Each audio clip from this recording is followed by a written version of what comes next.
Mga kasanayan, nakagagawa ng compost, organikong pataba at natural na pestisidyo na magagamit sa paghahanda ng lupa at pangangalaga ng mga pananim. Mga layunin, na isaalang-alang ang tamang hakbang at pag-iingat sa paggawa ng compost, organikong pataba at natural na pestisidyo. Ano-ano ang mga iba't ibang mga pamamaraan sa pag-aalaga ng mga pananim? Ano-ano ang dapat isaalang-alang sa iba't ibang pamamaraan sa pag-aalaga ng mga pananim? Sa pag-aalaga ninyo ng inyong mga pananim sa nakaraang aralin, ano-ano ang mga pamamaraan ang iyong isinagawa na natural o yung hindi gumagamit ng commercial na produkto?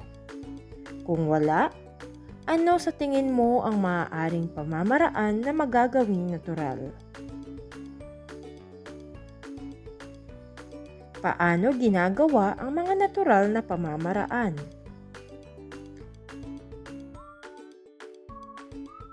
Paghawan ng bokabularyo. Compost pit. Ito ay paghuhukay sa lupa kung saan ilalagay ang mga nabubulok na mga bagay para gawing pataba. Organikong pataba.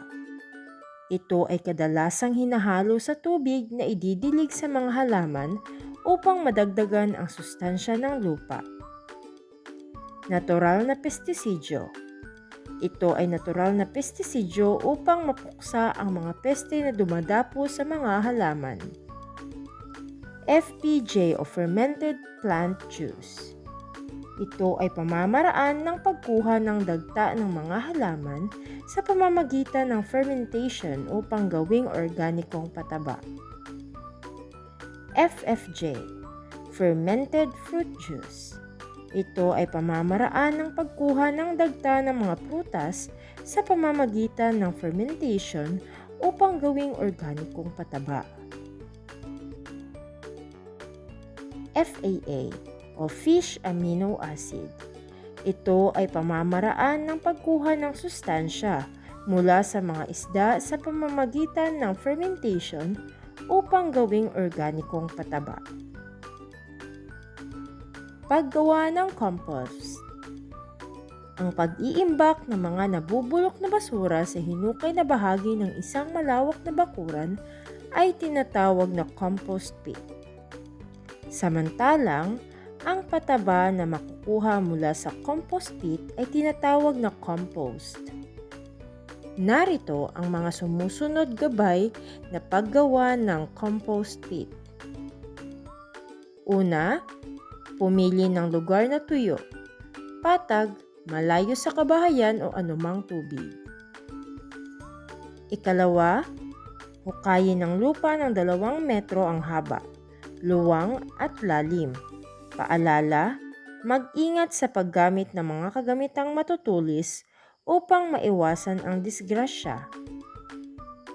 Ikatlo, ilagay sa loob ng hukay ang mga pinutol na damo, basurang nabubulok at mga pinagbalatan ng gulay at prutas. Pang-apat, patungan ito ng dumi ng hayop tulad ng dumi ng baboy, manok o baka. Ikalima, ulitin ang pagkakasunod-sunod ng damo, nabubulok na basura, dumi ng hayop, abo at lupa hanggang mapuno ang hukay. Pang-anim, sabugan ito ng abo at patungan ito ng lupa. Paalala, mag-ingat sa paglalagay ng abo sa pit upang hindi makadisgrasya ng kaklase. Pang-pito, patagalin ng 3 buwan o higit pa upang mabulok.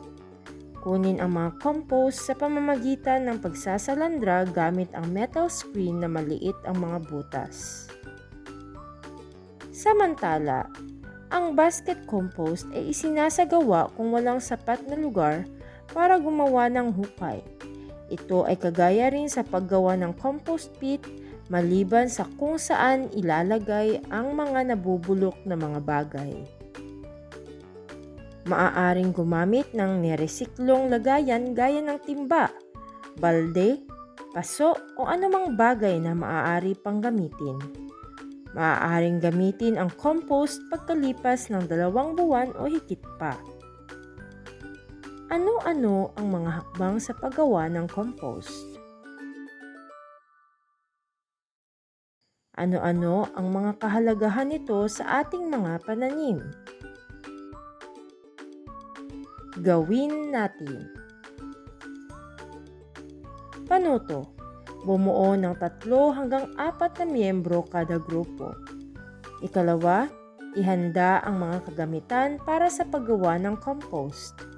Ikatlo, isagawa ang wastong hakbang ng paggawa ng compost. At ika-4, gamitin ang scorecard para maging gabay sa gawaing ito.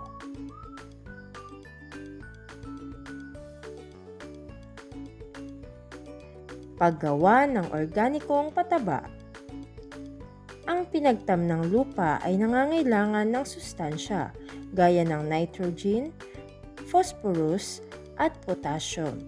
Ngunit ang mga sustansyang mula sa lupa ay maaaring hindi sapat kung kaya't kailangan ng pataba o abono sa pinagtamnan.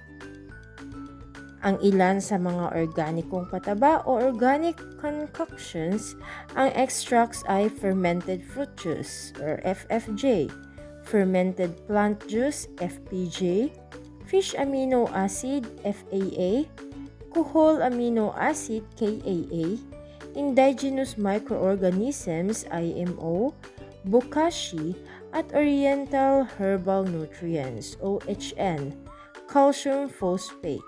CAFOS. Organikong pataba, FPJ. Kagamitan, sisidlan, molasses, Manila paper, pantali, bahagi ng halaman tulad ng saging, kamote, alugbati, mani at kangkong. Pamamaraan. Una, kumuha ng 2 kilo ng ninanais na halaman. Paalala, kunin ito bago sumikat ang araw at huwag itong hugasan. Ikalawa, hiwain ito ng pino. Paalala, gamiting mabuti ang paghiwa upang maiwasan ang disgrasya. Ikatlo, ilagay ito sa sisidlan at ihalo ang 1 litrong molasses. Haluin itong mabuti. Ikalima, takpan, itali at ilagay ito sa tuyo at mahalumigmig na lugar. At ika-6, pagkatapos ng 7 araw, salain at ilipat ito sa malinis na sisidlan. Kalawa, FFJ. Mga kagamitan, sisidlan, molasses, Manila paper, pantali at prutas. Una, hiwaing mabuti ang 1 kilong prutas na hindi sobra ang pagkahinog. Paalala, gamiting mabuti upang maiwasan ang disgrasya. Ikalawa, ilagay ang nahiwang prutas sa sisidlan. Ikatlo, haluing mabuti ito sa 1 litrong molasses. Ika-4, takpan, itali at ilagay ito sa tuyo at mahalumigmig na lugar. At ika-5, pagkatapos ng 7 araw, salain at ilipat ito sa malinis na sisidlan. FAA. Mga kagamitan, isda, molasses, sisidlan, Manila paper at pantali. Una, hiwaing mabuti ang isda at ihalo ito sa 1 kilong molasses. Ikalawa, ilagay ito sa sisidlan. Takpan ng Manila paper at itali gamit ang pantali. Katlo, ilagay ang sisidlan sa tuyo at mahalumigmig na lugar. Ika-4, hayaang ma-ferment ito sa loob ng 14 na araw. Panoorin ang video kung paano gumawa ng FPJ, FFJ at FAA. Paalala, may pinagkaiba ang mga kagamitan at ratio ng mga sangkap na gagamitin.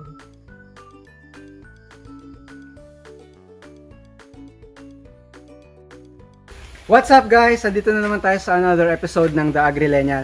And for this episode, papakita natin kung paano magtimpla ng fermented fruit juice, fermented plant juice, at fish amino acid. And papakita natin yan after ng intro.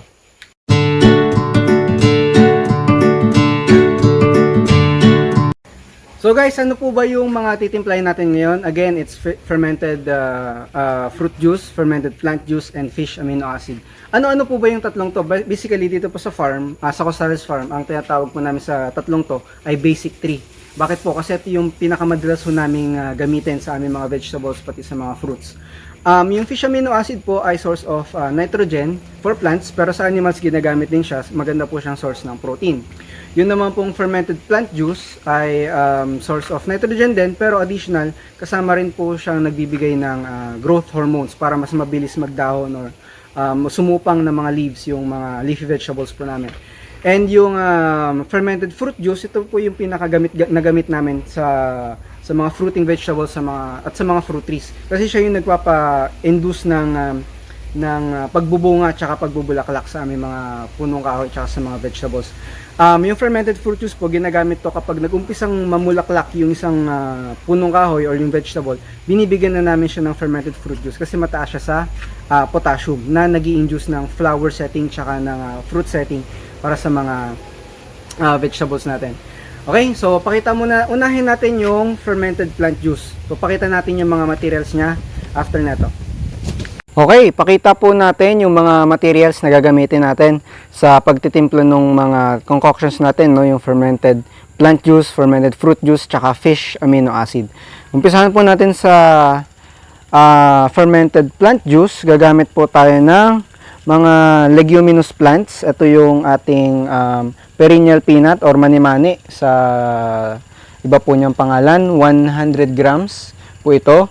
Talbos po ng kamote. Kung wala po kayong talbos ng kamote, maganda rin dyan yung talbos ng kangkong or kahit anong mga shoots ng mga or talbos ng lugbati, okay lang din. 100 grams din po ito. Ito po ay 100 grams din ng tinadtad na saha ng saging for additional potassium. At saka ang ratio pala natin dito guys sa fermented plant extract or fermented plant juice ay 1:2. So ibig sabihin kung ilan yung total natin na mga plant materials, so 100 grams, 100 grams, 100 grams, 300 grams yung total nating mga greens, kalahati po nun ang molasses. So 150 grams yung ating molasses.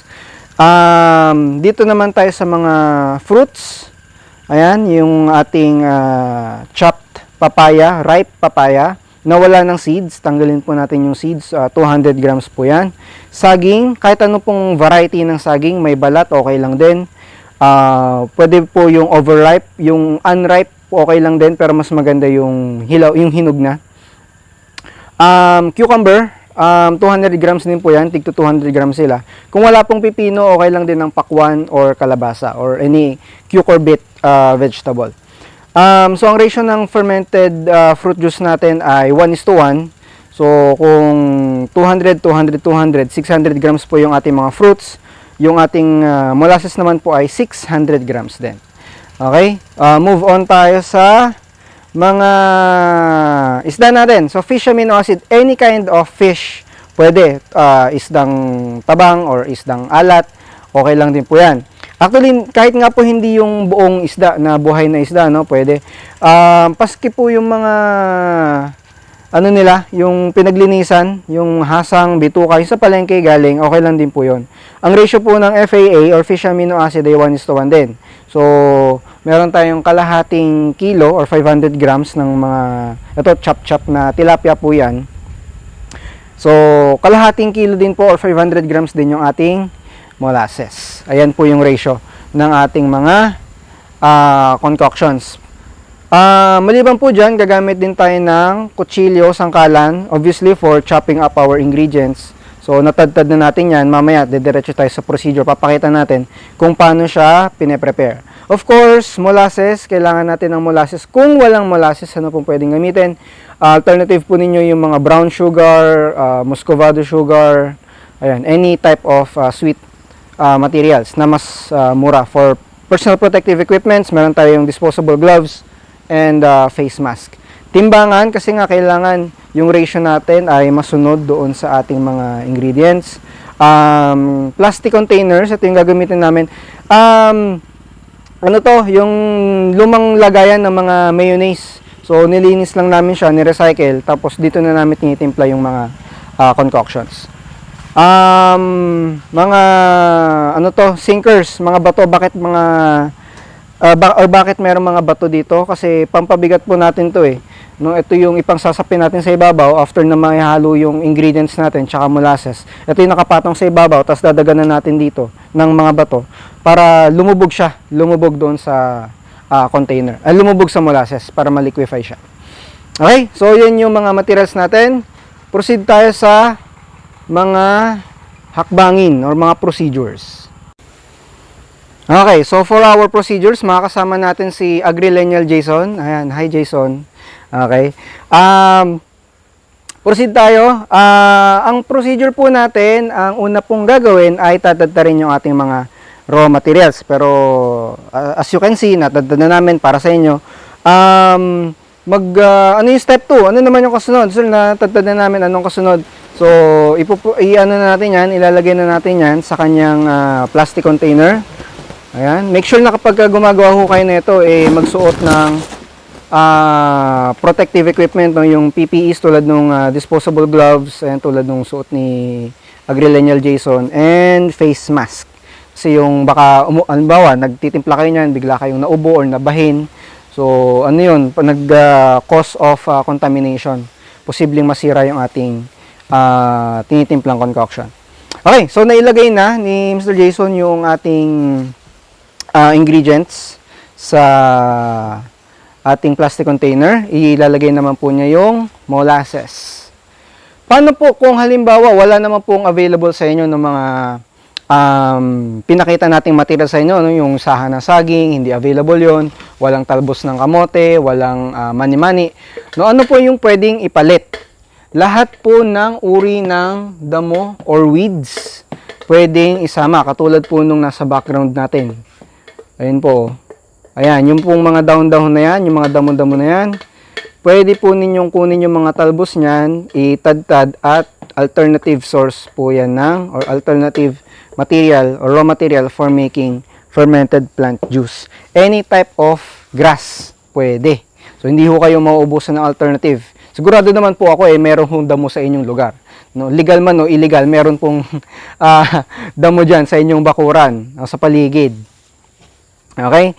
So, ito po yung itsura niya. Sa loob ng container natin, hinahalo yung molasses sa mga plant materials. Saluin lang na maigi. No, 1:2. Again, 1:2 po yung ating ratio. Kung ano yung total weight ng mga plant materials natin, kalahati po nun ay molasses. Ayan. Once na nahalo-halo, na satisfied na kayo sa pagkakahalo niyan, all parts of the plants are covered in molasses. Ayan.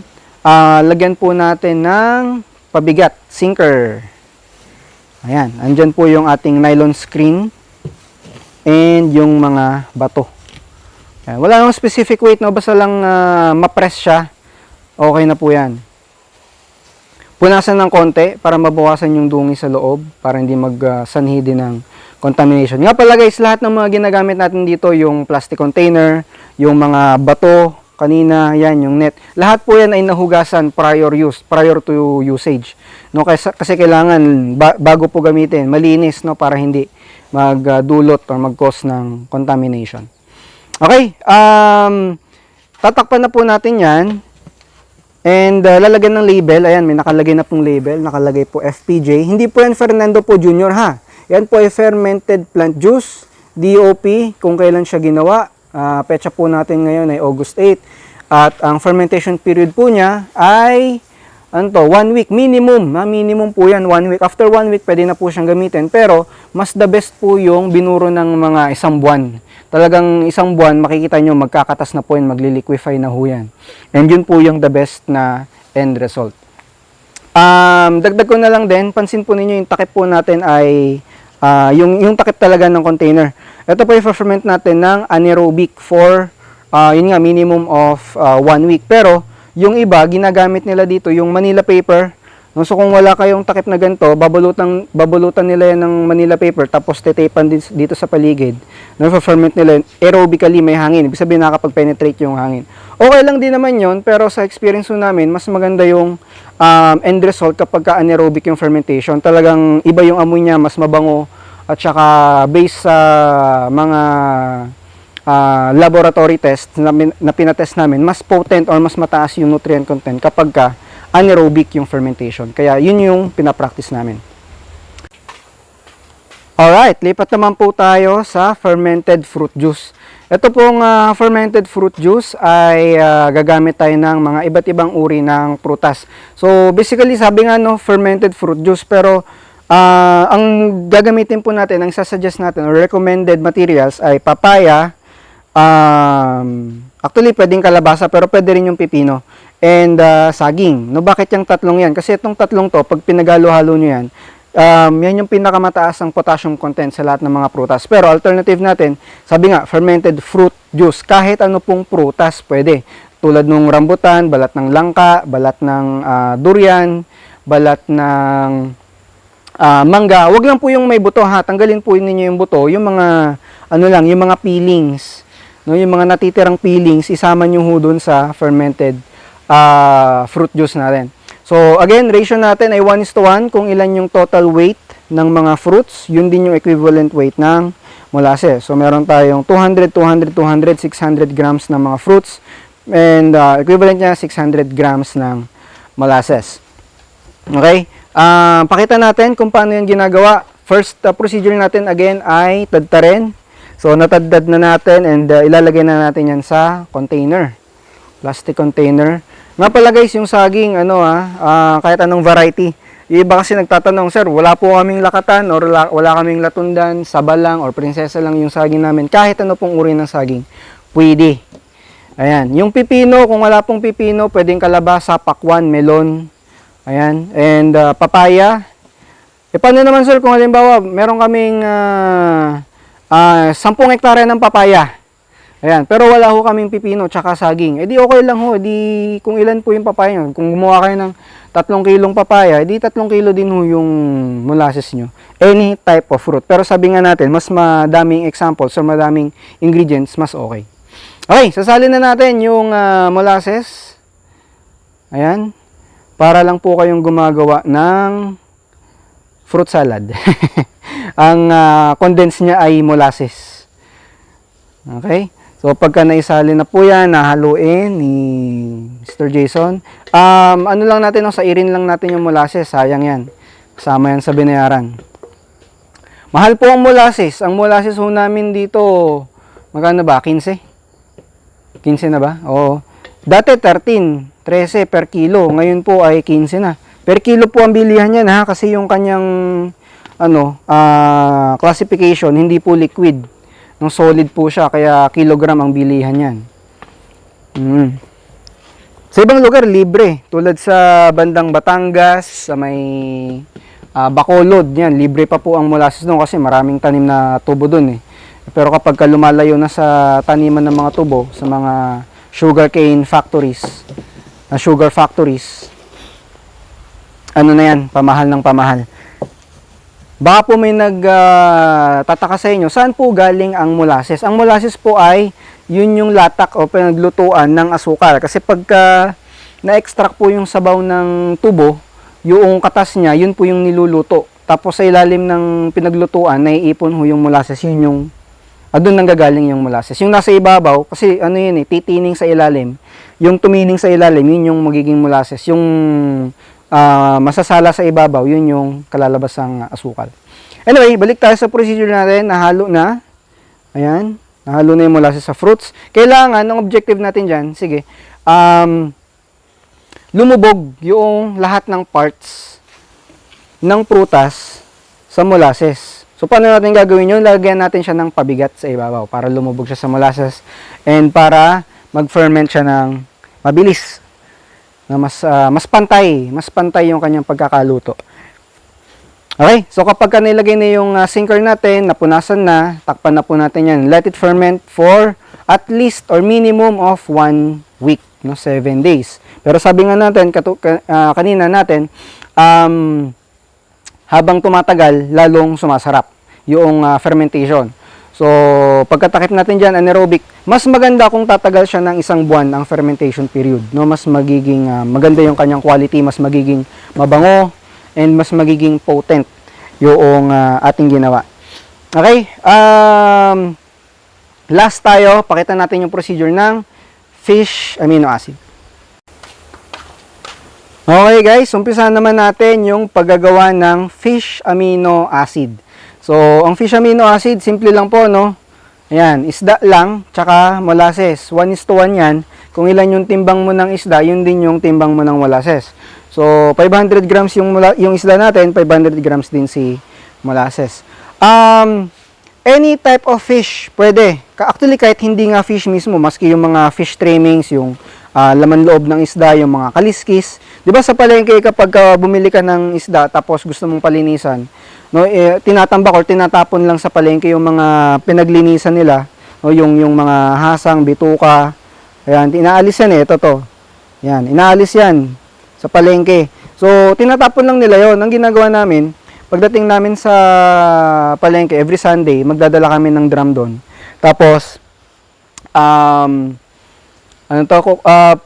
ipapakolect or papatambak namin doon yung mga fish trimmings ng mga isda. And then sa hapon, babalikan namin, puno na yon ng mga laman loob ng isda, mga pinaglinisan. Tapos, pag uwi namin dito sa farm, kukunin na namin yung drum, titimbangin namin kung anong lalabas na timbang, equivalent lang ng molasses, 1:1, yun po yung titimplahin na naming fish amino acid. Okay, so procedures natin. Una nga ay tadtarin. So natadtad na, ilalagay na po natin yan sa plastic container. Okay. Dito po sa fish amino acid, may mga nagiging problema, no, katulad nung yung nagiging or tinutubuan ng maggots, tinutubuan ng maggots yung kanilang binuburo sa loob ng container. Ayan, after 2 weeks may makikita sila diyan mga gumagapang-gapang na mga maggots. Yun po yung mga ng langaw, no, nang itlog yung langaw sa palengke na pangitlogan, tapos nakapag-incubate yung itlog ng langaw. So, mabubuhay or mag-hatch, magiging maggots. And yung iba, syempre, nandidiri, uod, bulate. Ayan. Nagrereklamo, bakit yung tinimpla nilang FAA, tinubuan ng maggots. So, ang solusyon lang ho doon, dalawa po yung masasuggest ko. Una, pakuluan yung mga fish trimmings or yung fish mismo bago haluan ng molasses. Pero syempre, gagastos ka pa ng panggatong doon or ng gasol. So, hindi siya practical. Or, yung second alternative natin para hindi po tubuan ng maggots yan ay ferment natin siya ng anaerobic, no, walang hangin. Kasi kapag hindi nakahinga yung mga itlog ng langaw sa loob ng container natin, hindi siya mag-hatch. So, kulang siya sa hangin, mamamatay na po siya doon. Hindi magpipisa yung itlog ng mga langaw. Okay, so ano na yung nagawa natin? Ay halo na natin yung molasses. Ayan, i-mix lang ng maigi yung isda sa molasses. And then, lalagyan natin yan ng sinker sa loob para lumubog yung mga fish parts sa ilalim ng molasses. Kailangan niya nakasubmerge sa molasses para maging pantay yung fermentation niya. Okay? So, takipan and let it ferment minimum po minimum ng 2 weeks. Mas matagal kaysa dun sa unang na-discuss natin. Kasi kanina, yung fish amino, yung plant juice saka fruit juice, tig 1 week lang ho yun, minimum. Pero dito, kailangan niya ng 2 weeks. Ayun, 822, bago po siya magamit. Pero sabi nga kanina, habang tumatagal, lalong gumaganda. Sa pataba. Sa pataba, baka inumin ho ito eh. No? Hindi po ito nakakapagpaganda, ganda ng halaman. Sa halaman po ang pinag-uusapan natin. Okay? Kwento naman natin kung paano ginagamit yung mga tinimpla natin concoctions. No? So, andito yung mga concoctions natin. Yung FAA, ayan, FAA, yung fermented fruit juice, tsaka fermented plant juice. Ano naman yung magiging itsura nila after ng fermentation period. Pakita natin, ito yung fermented plant juice natin after ng fermentation period, no? Medyo liquefied na yung kanyang itsura. Wala na kayong makikitang plant parts. Pakita natin. Ayan. Ayan, no? So, wala na kayong nakikitang mga dahon-dahon, no? So, talagang nalusaw na siya sa molasses. And kapag aamuyin naman, hindi naman siya mabaho. Meron siyang manamis-namis na maasim-asim na amoy.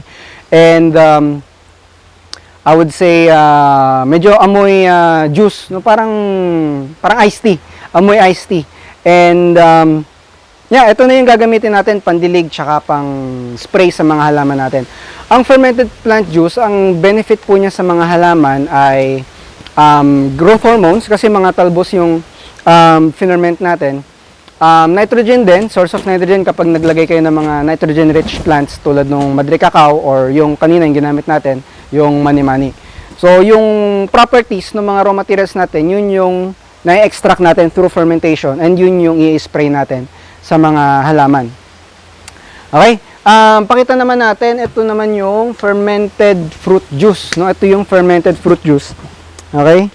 Ang amoy po niya, wow! Amoy, ano to? Yung kapag nag-blender ka ng iba't ibang uri ng prutas, no, yun yung amoy. Manamis-namis, mas matamis siya kaysa sa fermented plant juice. No? Pero, yeah, mas mabango siya. So, ganun din, wala na kayong makikita mga fruit parts. Ayan. Tsaka yung color po niya, naging light brown na yung kanyang color. So, ganun din, ang gamit po nito, pwedeng pang dilig, pwedeng pang spray sa ating mga halaman. Ang dilution rate nga po pala natin, ang timpla sa tubig ay 10 ml per 20 ml. 20 ml of the concoctions per liter of water. So, kung halimbawa meron kang 10 litro ng tubig, kailangan mo ng 200 ml worth of the concoction. Okay? Pakita naman natin yung fish amino acid. No nga pala, yung fermented fruit juice, ito po ay mabisa sa mga pagpapabulaklak, pagpapabunga ng mga fruit trees, ng mga gulay. Ini-spray po ito or dinidilig po ito, ina-apply ito kapag nag-umpisa ng mamulaklak. Pag nag-umpisa mamulaklak yung inyong mga fruit trees or yung inyong mga gulay, diligan nyo na po agad ng fermented fruit juice. Kasi ito po ay magbibigay ng potassium, no? Potassium-rich fertilizer. Mas magagamit po ninyo ito or kung mga nagtatanong kayo kung saan pwedeng gamitin or gusto nyo i-recycle yung mga fruit parts or fruit peelings sa inyong farm or sa inyong restaurant, no? Turn them into fermented fruit juice. Lastly, we have fish amino acid. Yung fish amino acid natin ay mataas din po sa nitrogen, no? Pampaberde ng dahon, pampadami ng dahon ng mga gulay. Kung ang tanim po ninyo ay pechay, kangkong, arugula, mga herbs, no, na ginagamit sa kanilang dahon, gamitan po ninyo ng fish amino acid. Ang dilution rate po niya, katulad din nung sinabi ko kanina, it's 20 ml per liter of water. No, minimum na po yon. So, pwede siyang i-dilig. Huwag nyo lang po siyang i-spray kasi meron po siyang oily, medyo ma-oily siya, no? So, kapag lumapat sa dahon, tapos mataas yung sinag ng araw, posibleng masunog, mamatay yung halaman. So, dinidilig lang po ito, ha. Tandaan po natin yun. Huwag pong i-spray, dilig lang. So, ano itsura niya after ng fermentation period? Ayan, pakita natin. Meron pong lighter brown ang kanyang kulay. Tapos, ang kanyang amoy, ito, mabango din to eh.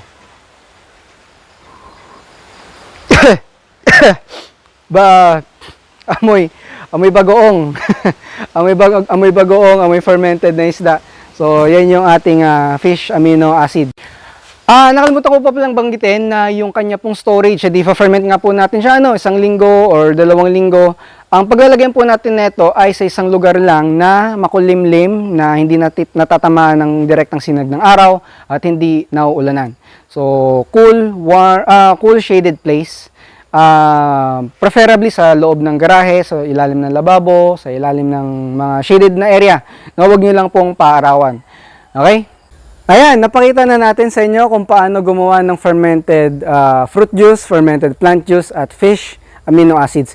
Disclaimer lang, no, yung amin pong pinakitang mga procedures and mga formulas, yun po yung best practice po namin ng Costales Farm. Ano-ano ang mga hakbang sa paggawa ng organikong pataba? Ano-ano ang mga kahalagahan nito sa ating mga pananim? Gawin natin. Bumuo ng isang grupo na may 3 hanggang 4 na membro. Ikalawa, ihanda ang mga kagamitan ng napiling organikong pataba. Ikatlo, isagawa ang wastong hakbang sa paggawa ng napiling organiko. Ikaapat, gamitin ang scorecard para maging gabay sa gawaing ito.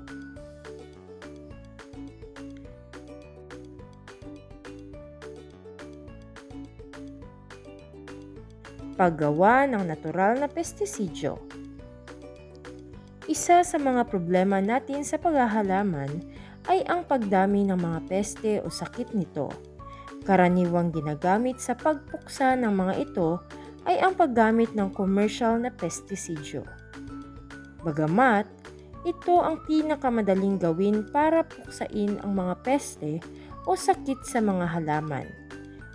Ito ay nagdudulot ng hindi magandang epekto sa mga nagtatanim, sa kapaligiran, maging ang iba pang mga halaman at hayop. Kung kaya't hinihikayat na gumamit ng mga natural na pamamaraan upang mabawasan o mapuksa ang mga ito. Ang mga kagamitan nito ay nakahanda at mula sa ating kusina. Narito ang ilan sa mga natural na pestisidyo na maaari nating gawin. Mga kagamitan: tuyong tabako, tubig, at sprayer.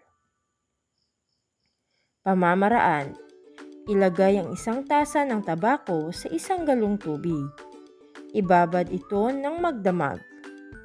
Dagdagan ng tubig kung maging itim ang kulay ng tubig. Ilagay sa sprayer at iwisik sa halaman. Mga kagamitan: eucalyptus oil.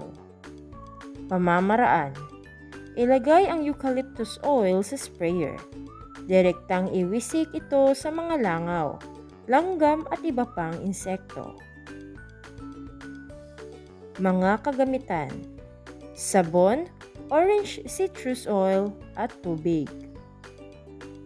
Paghaluin ang 3 kutsara ng likidong sabon at 1 kutsarang orange oil sa 1 galong tubig.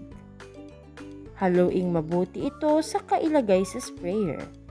Iwisik ito sa mga halaman kung saan may mga insekto o peste. Mga kagamitan: neem solution. Dikdikin ang bunga at dahon ng neem tree. Ibabad ang mga ito sa 1 litrong tubig ng magdamag. Ilagay sa sprayer at iwisik sa mga halamang may mga nakadapong peste o insekto. Mga kagamitan: canola oil, dishwashing liquid at sprayer. Paghaluin ang 2 kutsara ng canola oil at 1 kutsaritang dishwashing liquid sa 1 lagayan. Lagyan ito ng 2 tasang maligamgam na tubig. Ilagay sa sprayer at direktang iwisik sa mga insekto gaya ng higad. Mga kagamitan: pagtatanim ng mga halamang may matapang na amoy gaya ng Maria, Citronella at Marigold. Itanim ang mga halaman na ito sa gitna ng mga halaman o intercrop. Ito ay nakatutulong upang maitaboy ang mga hindi mabubuting kulisap sa mga halaman.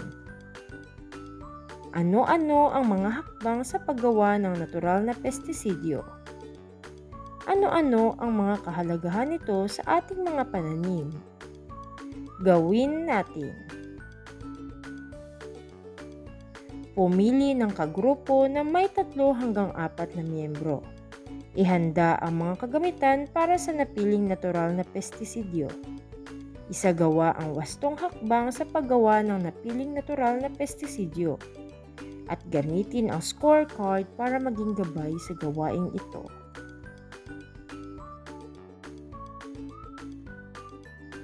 At dito nagtatapos ang ating aralin sa linggong ito. Maraming salamat sa pakikinig mga bata. Huwag kalimutang mag-subscribe sa ating YouTube channel. Paalam!